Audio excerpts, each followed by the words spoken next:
आनंद कंद भगवान परमात्म्याची बालवाङ्मय प्रतिमा आपण श्रवण करतात।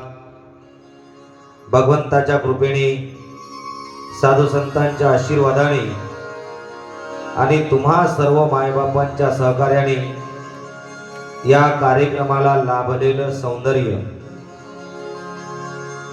जीवाला पावन करणारी कथा, जीवाला तारणारी कथा, जीवाचं समाधान करणारी कथा, आणि त्या कथेचं नाव आहे श्रीमद भागवत कथा। आज कथेचा तृतीय दिवस आणि तृतीय दिवसाचं पुष्प आपल्याला भगवंताला समर्पण करायचं आहे।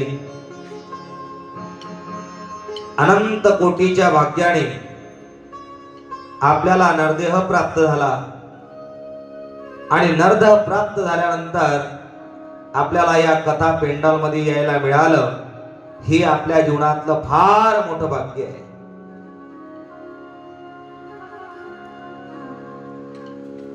कालच्या प्रसंगापर्यंत आपण राजा परीक्षितीचं चिंतन केलं आणि राजा परीक्षिती हा शुकाचार्य महाराजांजवळ जातो आणि विचारतोय, महाराज कृपा करून माझा उद्धार करा। शुकाचार्य महाराज राजाला विचारतात, राजा तुझ्या हातून असं काय झालं? थोडा याला कोमल करतो, कडक झाला, खूप कडक झाला।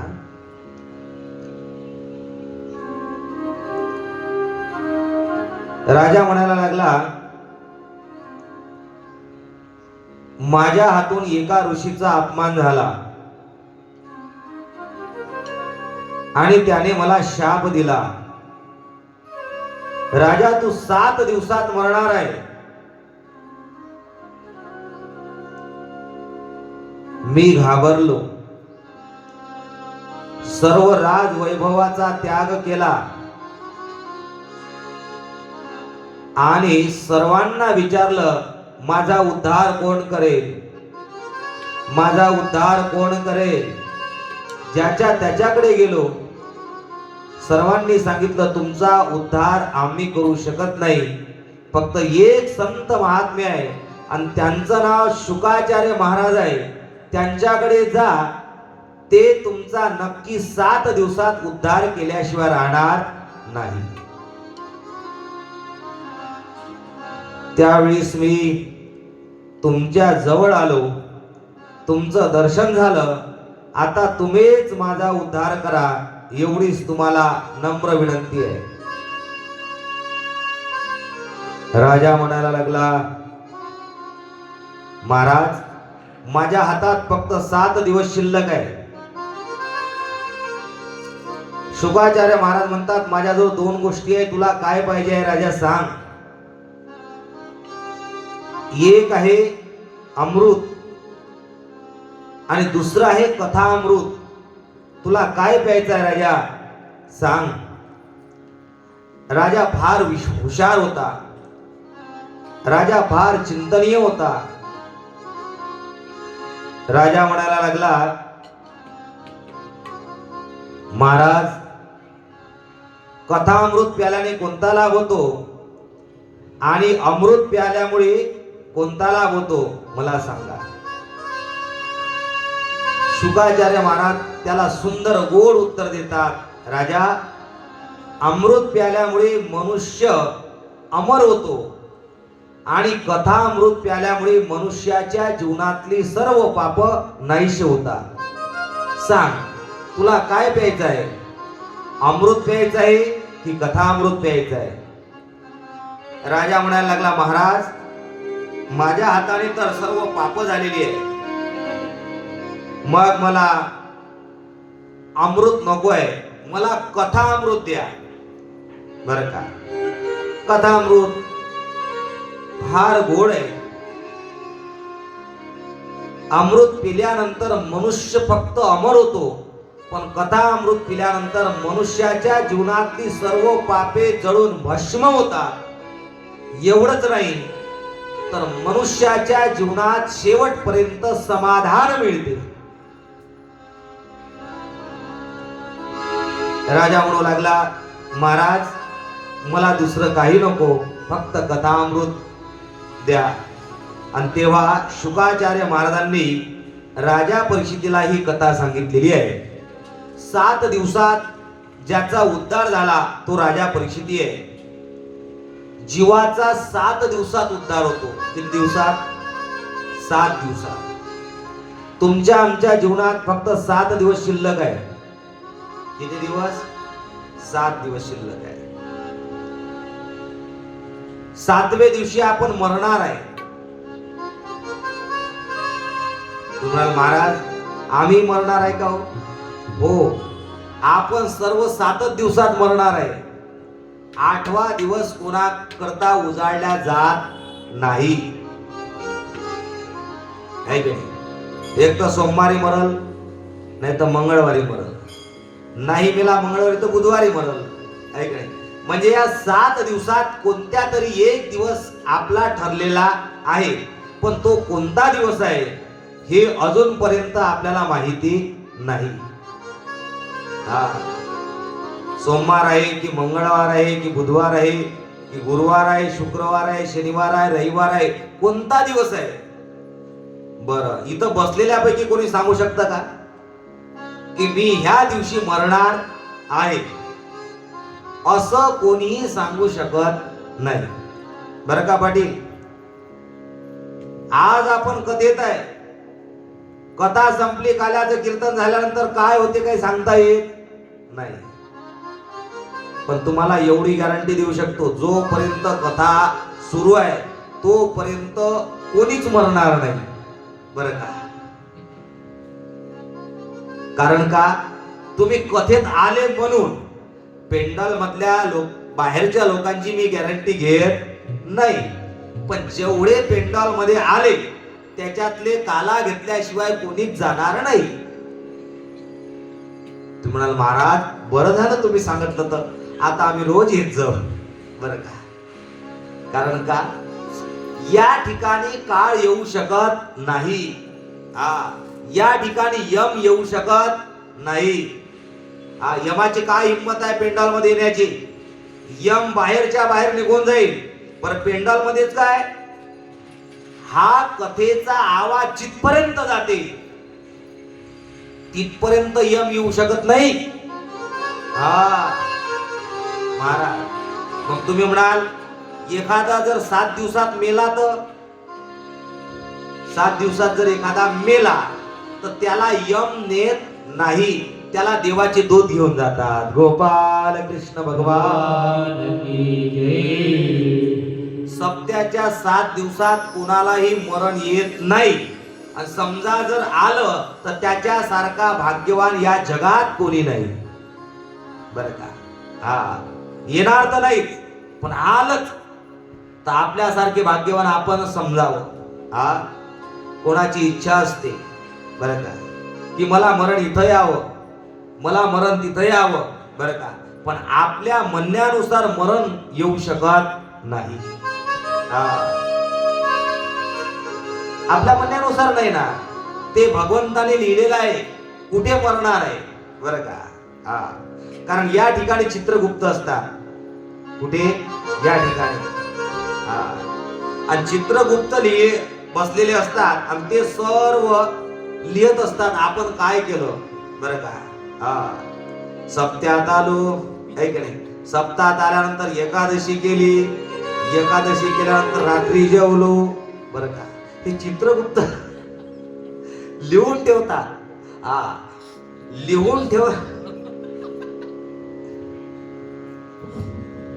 म्हणजे खरं निघायला लागलं वाटते. बरं का? लिहून ठेवतात. कारण का?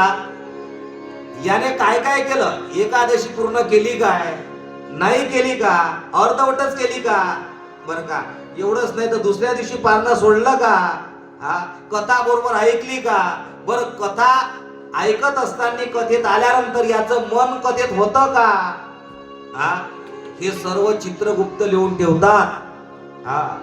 आणि चित्रगुप्ताने लिहून ठेवलं की मग शेवटी यम लोक पन्ना उघडतात.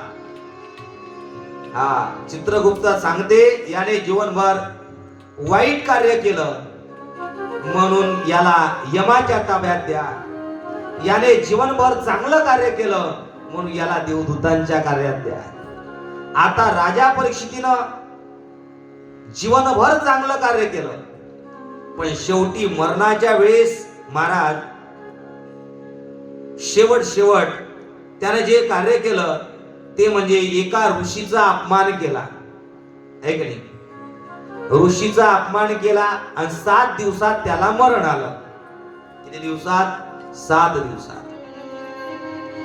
पण राज वैभवाचा त्याग करून महाराज शुकाचार्य महाराजांजवळ पोहोचतात आणि शुकाचार्य महाराजांना विनंती करतात, महाराज माझा उद्धार करा. शुकाचार्य महाराज राजा परीक्षितीला कथा सांगतात. आता इथून कथेची सुरुवात झाली. तुम्ही म्हणाल महाराज मग 2 दिवस तुम्ही काय सांगितलं? 2 दिवस तुम्हाला कथाच सांगितली पण त्या कथेचं महात्म्य सांगितलं. जोपर्यंत महात्म्य आपल्याला कळत नाही तोपर्यंत कथा सांगता येत नाही. बरं का? शास्त्र असं आहे, पहिल्यांदा घर बांधत असताना कॉलमचे गड्डे खोदावे लागते. बरं का? आणि कॉलमचे गड्डे खोदले की मग इमारत बांधल्या जाते. मग त्याच्यावर 1 मजली बांधा, 2 मजली बांधा की 3 मजली बांधा.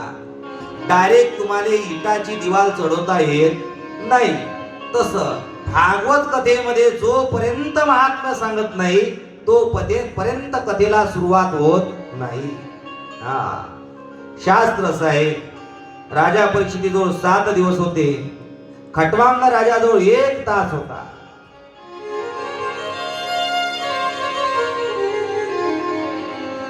एक तास उरला खटवांग रायाची, 1 तास उरला खटवांग रायाची.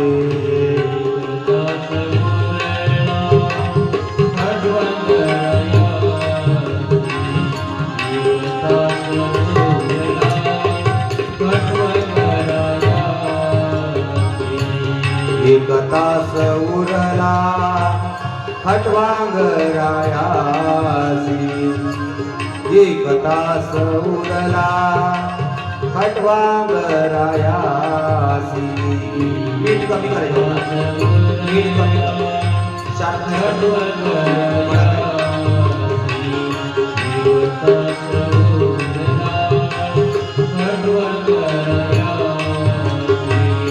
भाग्यदशा कैसे पालट, भाग्यदशा कैसे पालट. खटवांग रायासी 1 तास उरला खटवांग रायासी, 1 तास उरला खटवांग रायासी.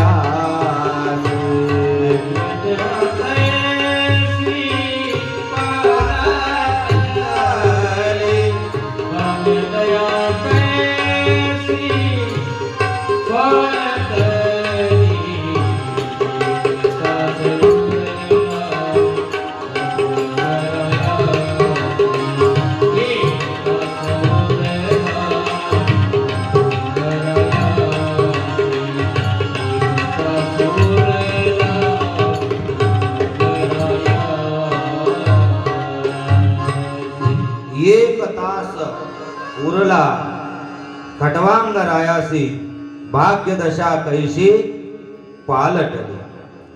खटवांग राजाजवळ 1 तास होता तरी सुद्धा त्याने आपल्या जीवनात आपला उद्धार करून घेतला. तुमच्या आमच्या जवळ एवढं आयुष्य भरलेलं आहे, तरी तुमचा आमचा उद्धार का होत नाही याचे कारण आपण शोधत नाही. हा कारण शोधा. मग राजा परीक्षितीला शुकाचार्य महाराज भावपूर्ण चरित्र सांगतात, आणि ते चरित्र म्हणजे विदुर महाराजांचं चरित्र. विदुर महाराज कोण आहे? दासी पुत्र आहे. महाराज विदुर महाराजांचं चरित्र काय सांगतात? विदुरजी भगवंताचा एक महान भगवत भक्त आहे. रात्रंदिवस भगवंताचं नाम चिंतन करणारा, तर भगवंताला एक क्षण न विसरणारा असा विदुर महाराज बर का. विदुरजी 12 वर्ष वनामध्ये तपश्चर्या करायला जातात. विदुर महाराजांची पत्नी, तिचं नाव सुलभा. दोघेही पती पत्नी 12 वर्ष जातात. त्या ठिकाणी कंदमुळे खाऊन जीवन जगतात. कधी पाणी पितात, तर कधी उपवाशी झोपतात. अशा प्रकारे त्यांची दिनचर्या चालत आलेली आहे. चालता चालता सुलभेला एक दिवस स्वप्न पडलं की भगवान परमात्मा हस्तिनापूरला येणार आहे. सकाळी उठली सुलभा, आपल्या पतिदेवाजवळ सांगितलं, पतिदेवा पतिदेवा इकडे या. काय झालं? मला एक स्वप्न पडलं.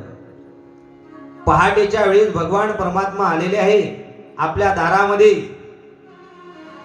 नवे नवे तर हस्तिनापूरला येणार आहे, हस्तिनापूरहून आपल्या दारामध्ये येणार आहे, असं स्वप्न मला पडलं.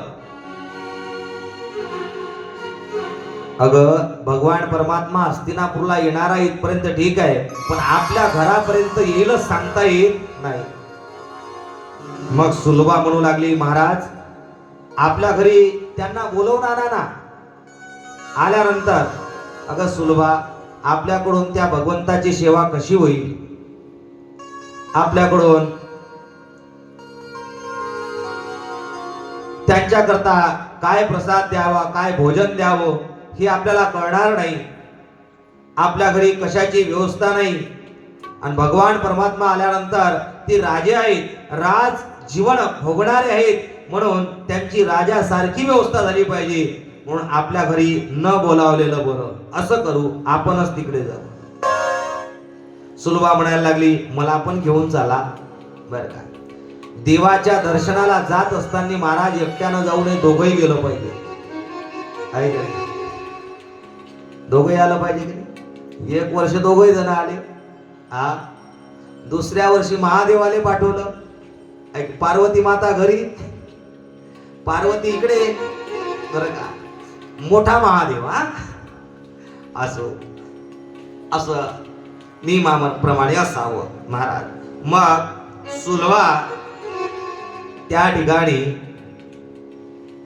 पतिदेवाला सांगू लागली, मलाही सुद्धा तुम्ही घेऊन चला. जाता जाता जाता जाता महाराज भगवान परमात्मा रथावर बसले आणि रथ हकलायला लागले. रथारूढो गच्छन्. गच्छ म्हणजे जाणे. रथावर आरूढ झाले आणि रथ हकलायला लागले. सुलभा आणि विदुर महाराज भगवंताच्या दर्शनाला जातात. मला देवाचं दर्शन होणार आहे. एका झाडाखाली थांबले आणि एका झाडाखाली भगवंताची वाट बघू लागले. माझे भगवंत येणार आहे. भगवंत सीमेवर आले. भगवंताने आपल्या रथाचा वेग कमी केला. भगवंताच्या स्वागताची तयारी हस्तिनापूरला सुंदर झालेली आहे. गंधर्व लोक गायला लागले. स्त्रिया दोन्ही बाजूंनी सुंदर प्रकारे उभ्या आहेत. पुष्पांचा उधळण करायला लागले. तेव्हा अखिल कोड ब्रह्मांड नायक इकडे पाहतात तिकडे पाहतात. ज्यांना पाहतात ते दिसत नाही आणि त्यांचं नाव विदुर महाराज आहे. इकडे पाहिलं तिकडे पाहिलं आणि जवळ आल्यानंतर विदुर महाराजांना भगवान परमात्मा रथातून उतरताना दिसले आणि विदुर महाराजांनी देवाचं दर्शन केलं. द्वारिकानाथ भगवान की. देवाचं दर्शन केल्यानंतर त्या ठिकाणी समाधान झालं. जो जो भगवंताचं दर्शन करतो त्याच्या जीवनात समाधान होते. आपण पंढरपूरला जातो. पंढरपूरला गेल्यानंतर 24 तास 22 तास 35 तास पर्यंत त्या वारीमध्ये असतो. पण ज्या दिवशी भगवंताचं दर्शन झालं महाराज की आपल्याला असं वाटते देवा बस आता असं दर्शन दरवर्षी होऊ देत जा. भाग गेला क्षीण गेला अवघा झाला आनंद. भाग गेला क्षीण गेला अवघा आनंद झाला. कुणाच्या जीवनात? विदुर काकांच्या जीवनात. विदुर काकाला जेवढा आनंद झाला त्याच्या लाख पटीने देवाला आनंद होतो. पण कधी? भगवंत इकडे तिकडे पाहतात आणि दूर झाडाखाली विदुर काका बसलेले आहे.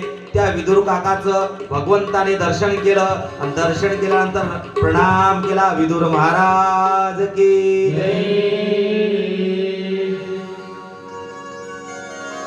विदुर महाराजांचं दर्शन घेतलं. जेवढा आनंद महाराज विदुर महाराजांना झाला त्याच्या लाख पटीनं आनंद देवाला झाला. कारण का? विदुर महाराजांसारखा भक्त या जगाच्या पाठीवर भेटत नाही. विदुर महाराजांसारखा भक्त भेटणं हे सुद्धा देवाला भाग्य पाहिजे. तुमच्या आमच्या सारखी भक्त खंडीवर भेटतील देवाला, पण महाराज विदुर महाराजांसारखा भक्त भेटणार नाही. ज्ञानोबा राय त्याचं वर्णन करतात. चलो झाली वाट ऐसा विरळा एखादा आवश्यक तो शेवट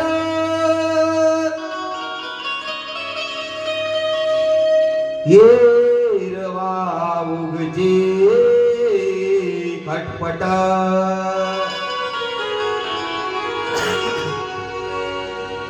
चलो जाने वाट ऐसा विरळा एखादा आवश्यक तो शेवट आणि येर वावगीची खटपट. बाकीच्या भक्तांना काय म्हटलेलं आहे? खटपट म्हटलेला आहे. भगवान परमात्मा विदुर महाराजांचं दर्शन घेतात आणि पुढे चालतात. सर स्वागत करू लागले बर का. पुष्पांचा वर्षाव करू लागले, उधळण करू लागले आणि जय जयकार करू लागले आहे. द्वारिकानाथ भगवान की. द्वारिकानाथ भगवान की. भगवंत राजमहालामध्ये पोहोचतात आणि राजमहालामध्ये पोहोचल्यानंतर त्या ठिकाणी देवाचं सुंदर प्रकारे स्वागत केलं. भगवान परमात्मा धृतराष्ट्राजवळ जातात आणि धृतराष्ट्राला समजवतात.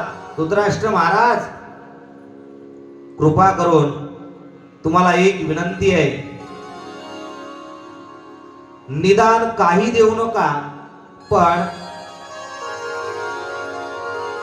5 गावं तरी पांडवांना देऊन टाका. तेव्हा तेवढ्या दुर्योधनाला आणि म्हणायला लागला, काय देवा, आमच्या भावाच्या भांडणात तुम्ही बोलू नका, आम्ही आमचं पाहून घेऊ. आणि असं म्हणता बरोबर देवाचा अपमान झाला. ज्या ठिकाणी भगवंताचा अपमान होतो ते घर नाचताना भूत होत असते.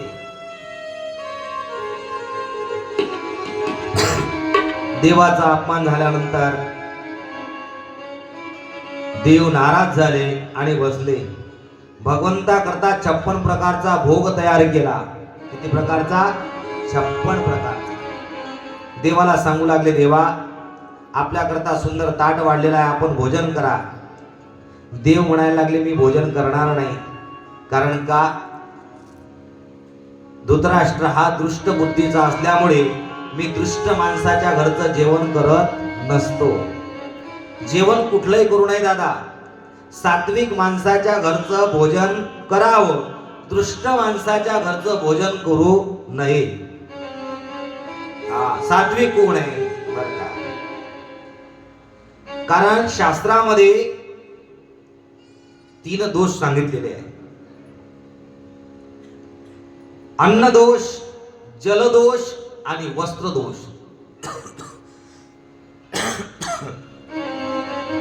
पहिला आहे अन्न दोष. अन्न कोणाच्याही घरचं खाऊ नये. आपण जर कोणाच्याही घरचं अन्न खाल्लं तर तो दोष आपल्याला लागल्याशिवाय राहत नाही. समजा 2 घरचे जर निमंत्रण असले तर कुठं जेवायला जाल तुम्ही? एका घरी गुलाबजाम, बासुंदी, श्रीखंड, नवे नवे रसमलाई, पाणी नका सुटू देऊ, मी सांगतो फक्त. पुरणाची पोळी, त्याच्यासोबत दही बरं का, एका बाजूनं दूध, त्याच्यावरतून तूप, हे सर्व आहे.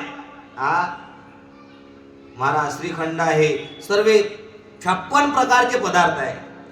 आणि एकाच्या घरी आंबट बेसन बरं का, हिरव्या मिरच्याचा ठेचा आणि बस भाकरी. 2 घरचं निमंत्रण असल्यानंतर तुम्ही कुठं जेवायला जाल? महाराज हे रोजच खाल्ला आम्ही आंबट बेसन, मिरच्याचा ठेचा रोजच भेटते.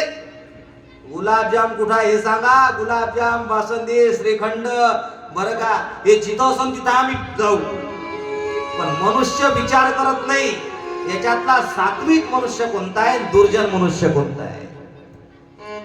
दुर्जनाच्या घरी पंचपक्वान नाही आणि सज्जनाच्या घरी मिरच्याचा ठेचा आहे. इकडे मिरच्याचा ठेचाच म्हणते ना, कारण ठेशाला लय प्रकारचे नाव आहे बरं का. तिकडे जर तुम्ही मराठवाड्यात पुण्याच्या भागात गेले तर तिकडे चटका म्हणते बरं का. एक वेळा आम्ही जेवायला बसल्यानंतर तिनं तर मिरच्या ठेसा आणला. महाराज देऊ काय? चटका म्हणे. मॅडम चटका नको देऊ बा बरं का, चटका देऊ काय म्हणे. म्हटलं नको चटका.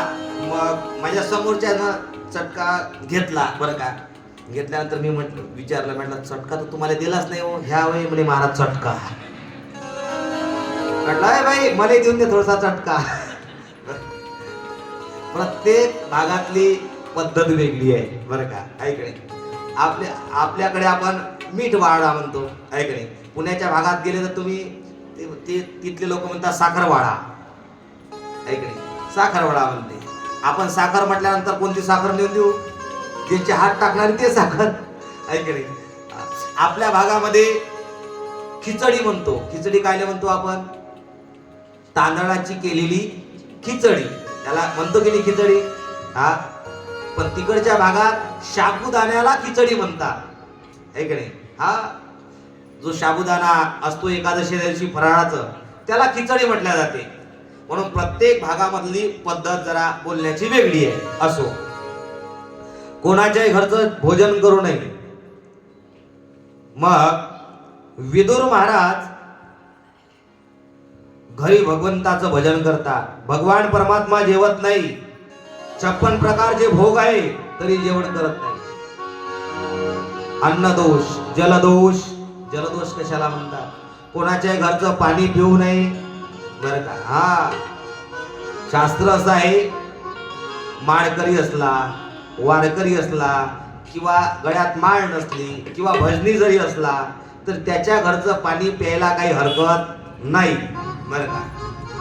नाही तर जो कधी भजनात जात नाही, जो कधी नामचिंतन करत नाही, ज्याच्या गळ्यात तुळशीची माळ नाही, बरं का, रोजचं खाणं चालू आहे, रोजचं पिणं चालू आहे, अशाच्या घरचं पाणी पिले तर आपल्याला दोष लागल्याशिवाय राहत नाही. म्हणून कुठलं पाणी प्यावं ही कळायला पाहिजे. नंतर सांगितलेलं आहे वस्त्र दोष. वस्त्र कोणाची कोणी घालू नये. आपलेच वस्त्र आपण घातले पाहिजे. आपण जर दुसऱ्याचे वस्त्र घातले तर महाराज तो वस्त्र दोष आपल्याला लागते. त्याचे संस्कार कसे, आपले संस्कार कसे, ऐकणे.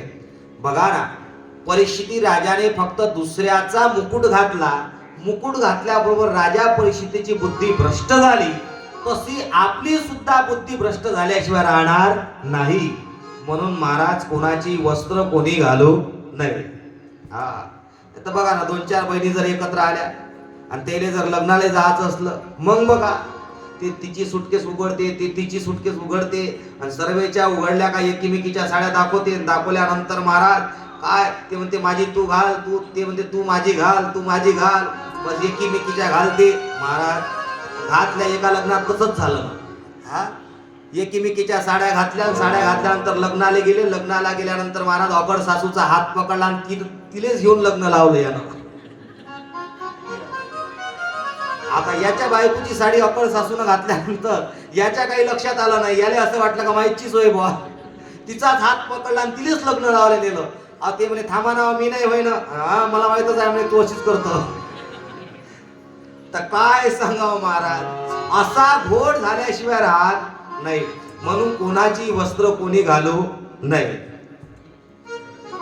जलदोष, वस्त्रदोष, अन्नदोष.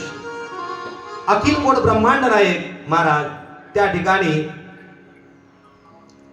काय करतात तर भगवान परमात्मा जेवण करत नाही. मग तिथून सुलभा आणि भगवान परमात्मा सुंदर प्रकारे भजन करतात. श्री कृष्ण गोविंद हरे मुरारी नाथ नारायण वासुदेव.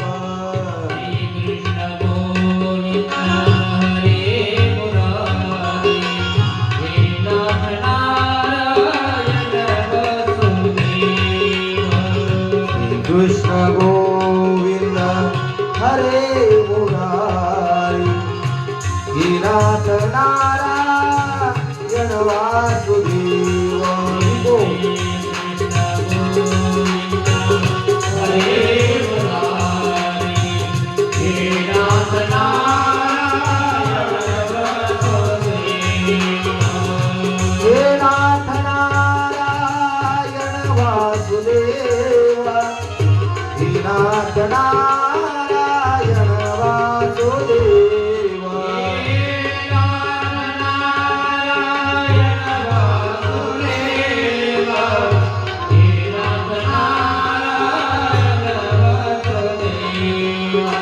श्री कृष्ण गोविंद हरे मुरारी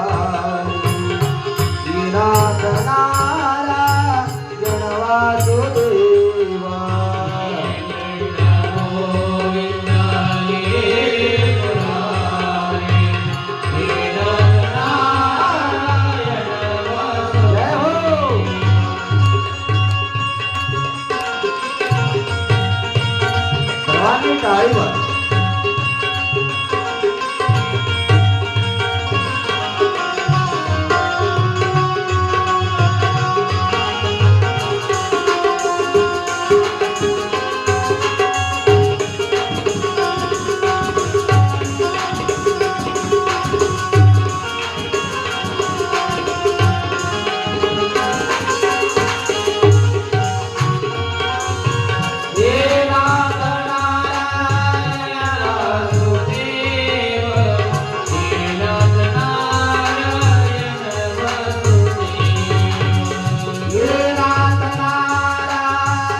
जय जय श्री राधे, जय जय श्री राधे, जय जय श्री राधे श्याम. अशा प्रकारे भगवान परमात्मा विदुर काकाच्या महालात जातात. महाल आहे का हो विदुर काकाचा? झोपडी आहे बर का. आणि दोघे सुलभा आणि विदुर महाराज भजन करत होते. भजन करता करता अखिलकोट ब्रह्मांड नायक पोचले आणि दारावर थाप मारली. आणि दारावर थाप मारता बरोबर विदुर महाराज म्हणायला लागले, अगं सुलभा, नाथ आले बरं का. असं म्हणता बरोबर सुलभा उठून बसली आणि लगेच उठली. नाथ आले. दरवाजाची कडी उघडली. पाहती तर अखिलकोट ब्रह्मांड नायक द्वारिकानाथ की. विदुर महाराजांचं दर्शन घेतलं. दर्शन घेतल्यानंतर सुलभेला एवढा आनंद झाला, एवढा आनंद झाला, सुलभा नाचतच राहिले. ती म्हणायला लागली, वा देवा, या बसा, या देवा बसा, देवा या देवा बसा, देवा. लगेच सुलभेनं काय केलं, महाराज आसन घेतलं. आसन घेतल्यानंतर देवा करता टाकलं. देवा करता टाकल्यावर महाराज त्या आसनावर सुलभा जाऊन बसली आणि देवाला म्हणायला लागली, बसा देवा खाली. देव खाली बसले, सुलभा आसनावर बसली.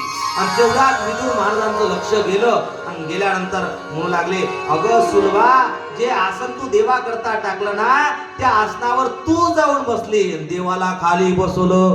ते म्हणाला, बापरे देवा, क्षमा करा, माफ करा. लगेच सुलभा उठली आणि आपलं आसन देवाला दिलं. देव म्हणायला लागले, अगं सुलभा, एवढी भान विसरली. देवा, तुम्हाला पाहिल्यानंतर या जगात कोणाचं भान विसरणार नाही. हरिणी माझी हरली चित्त, भार वित्त विसरली.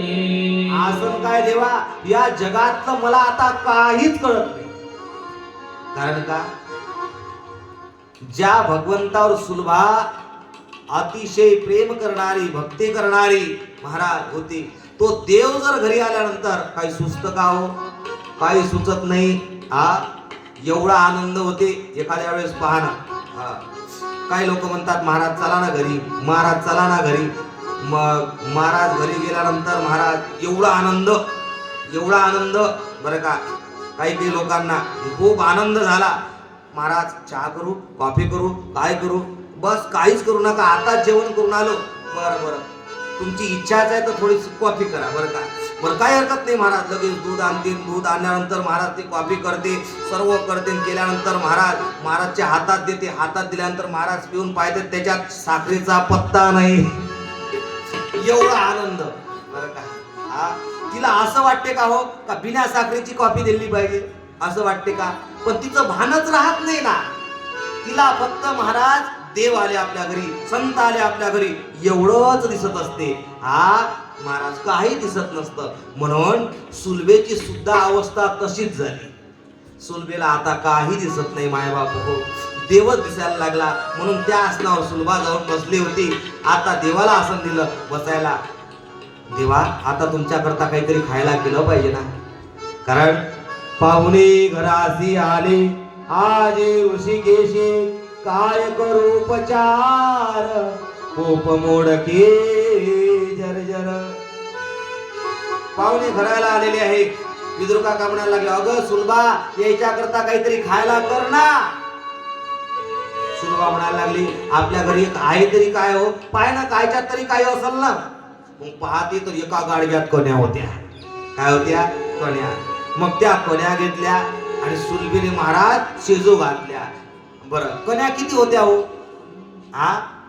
मडकभर होत्या का? मूठभर कण्या. मग त्या कण्या पाण्यात टाकल्या. पाण्यात कण्या टाकल्यानंतर पाण्यात कण्या आहे का कण्यात पाणी आहे हेच काही कळत नव्हतं. एवढं बरं का. मराठवाड्यात जर तुम्ही गेले तर तिकडे वरण करते. काय करते? वरण. वरणात महाराज अख्खा हात जरी टाकला तरी डाळ सापडत नाही. एवढं पातळ वरण असते. जाऊन पहा तुम्ही, कळेल तुम्हाला. अशा प्रकारे मग सुलभेच्या घरी पाण्यात कण्या आहे का कण्यात पाणी आहे हे काही कळत नव्हतं. काय करावं? त्या कन्या शिजू घातल्या दरदरीत पाण्या माझे रांदियल्या कन्या पाहुणे घरास आले आजे ऋषिकेशी त्या कन्या घेतल्या आणि देवा करता शिजू घातल्या. देवाला वाटलं विदुर महाराजांच्या घरचा प्रसाद होय. देवा करता पत्रवळी वाढली आणि त्या पत्रवर कन्या वळायला सुरू केल्या. कन्या 3 प्रकारच्या असते. किती प्रकारच्या? 3 प्रकारच्या. कोणत्या कोणत्या? ऐका. 3 प्रकारच्या कोणत्या कन्या? एक स्त्री कन्या, दुसऱ्या जय कन्या आणि तिसऱ्या जय जय कन्या. स्त्री कन्या कशाला म्हणतात? स्त्री कन्या गड्याच्या कन्या म्हणजे पात्र्यावर टाकल्या का कुठंच जात नाही, गडेदार कन्या, त्याला स्त्री कन्या म्हणते. आणि जय कन्या पूर्ण पात्रेभर पसरते, त्याला जय कन्या म्हणते बरं का. आणि जय जय कन्या याच्या पत्रेत वाढलं का दुसऱ्याच्या पत्रेत काय वाढलाय हे पाहायला जाते, त्याला म्हणते जय जय कन्या. बर मग आता विदुर काकाच्या घरी कोणत्या कन्या असेल हो? जय जय कन्या. मग पत्रवाळीचा ड्रोन केला आणि ड्रोन केल्यानंतर महाराज भगवान परमात्म्याने त्या कन्या कडी सारख्या पेली.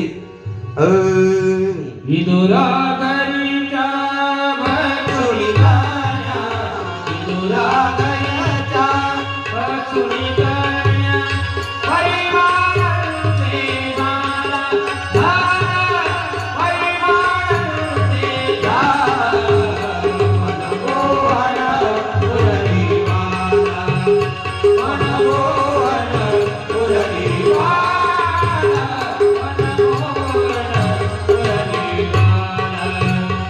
मनमोहन मुरलीवाला, मनमोहन मुरलीवाला, नंदाकार बेला, मनमोहन मुरलीवाला, नंदाकार बेला, मनमोहन मुरलीवाला, मनमोहन मुरलीवाला, मनमोहन मुरलीवाला, नंदाचा बेला, मनमोहन मुरलीवाला. विदुरा घरच्या भक्षुनी कन्या, परमानंदू झाला, मनमोहन मुरलीवाला, मनमोहन मुरलीवाला, नंदाचा बेला, मनमोहन मुरलीवाला.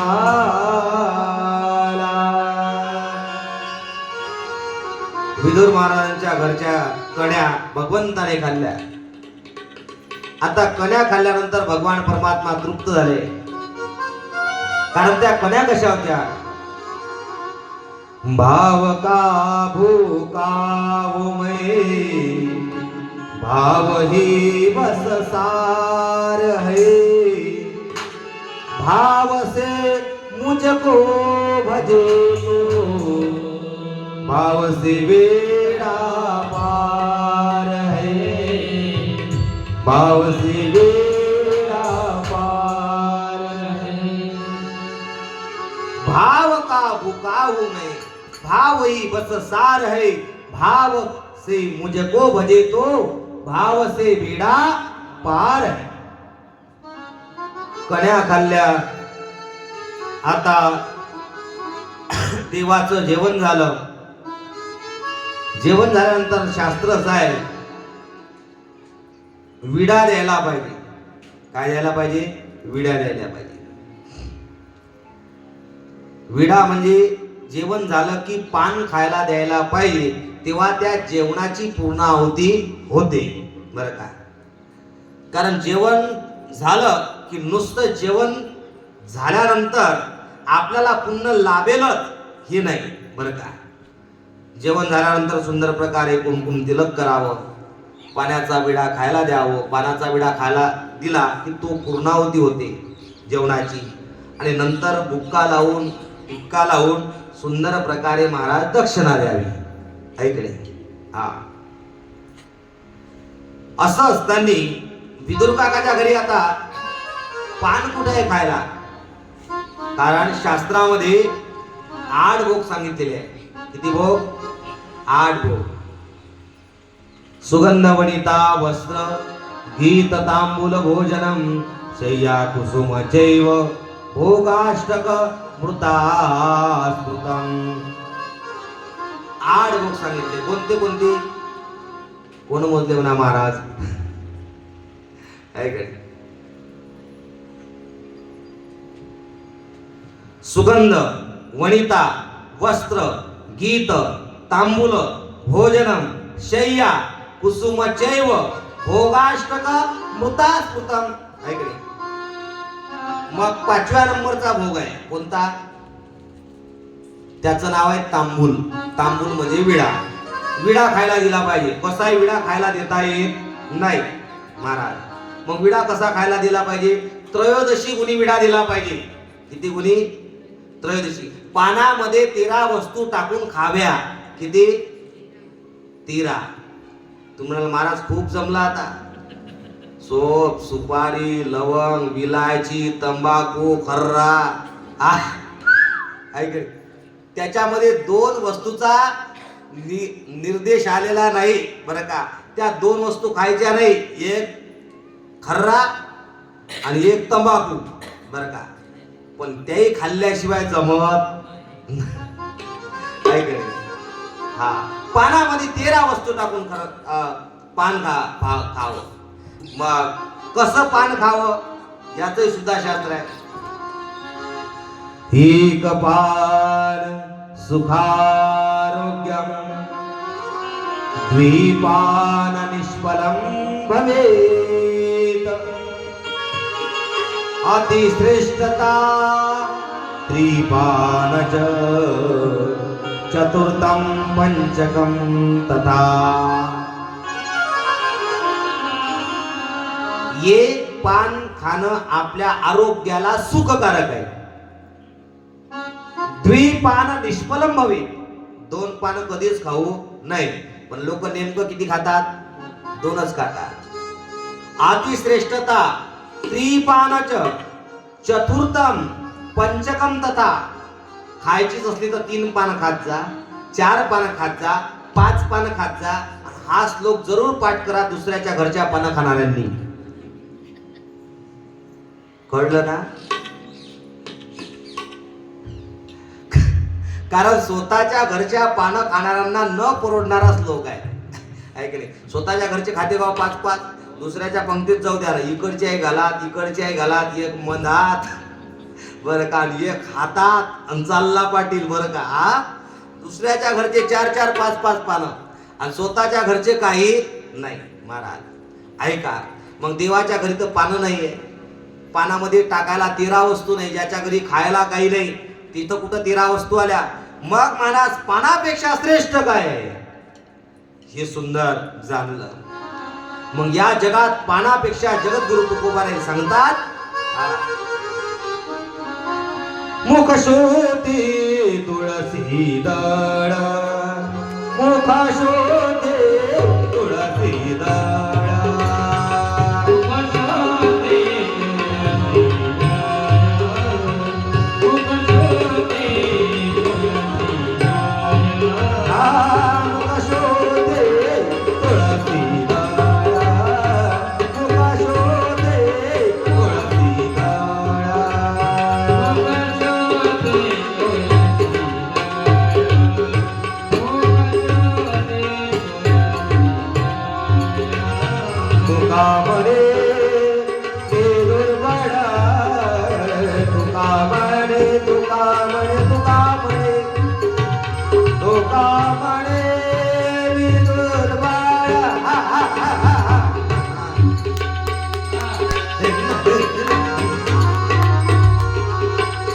तुका म्हणे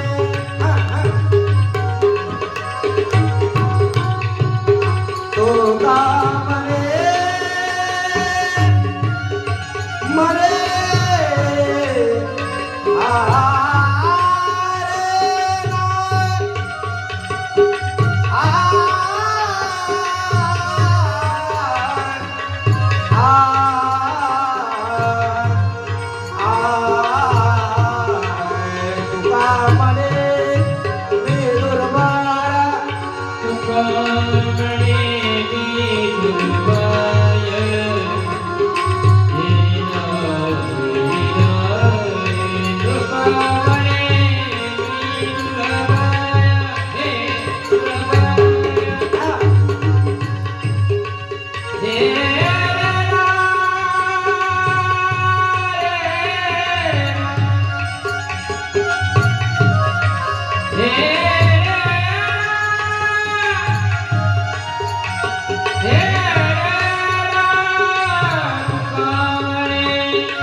मुखशुद्धी तुळशी दळ तुका म्हणे विदुरवड. विदुर काकांनी आपल्या अंगणामध्ये असलेलं तुळशीचं झाड ते तुळशीचं पान तोडलं आणि पान तोडल्यानंतर भगवंताच्या हातात दिलं. देवाला सांगितलं, देवा तुम्हाला तर श्रीखंड गुलाबजामुनचा पाहुणचार करायला पाहिजे होता, पण आज तो तुम्हाला देऊ शकत नाही बरं का. मग हे पान घ्या आणि यानं आपलं मुख शुद्धी करा. तेव्हा भगवंताने खाली मान घातली आणि महाराज ते पान विडा म्हणून भक्षण केलं. म्हणून तुळशी या जगात श्रेष्ठ आहे. धन्य तुळशीचा महिमा नाही आणि क उपमा. प्राप्त काळी दर्शन घडता पुण्यकोटी यज्ञ. प्राप्त काळी आपण जर सकाळी उठून तुळशीचं दर्शन घेतलं तर आपल्याला कोटी यज्ञ केल्याचं फल मिळते, असं तुळशीच्या महिम्यामध्ये सुंदर सांगितलेलं आहे. बरं ठीक आहे महाराज. अशा प्रकारे भगवान परमात्म्याला जीव घालून भगवान परमात्मा आपल्या धामाला जातात, आपल्या ठिकाणावर पोहोचतात. इकडे विदुर महाराज नंतर धृतराष्ट्राच्या महालात कसे जातात त्याचं गोड चिंतन आलेलं आहे. 2 मिनिट त्या भगवंताचं नामचिंतन करू.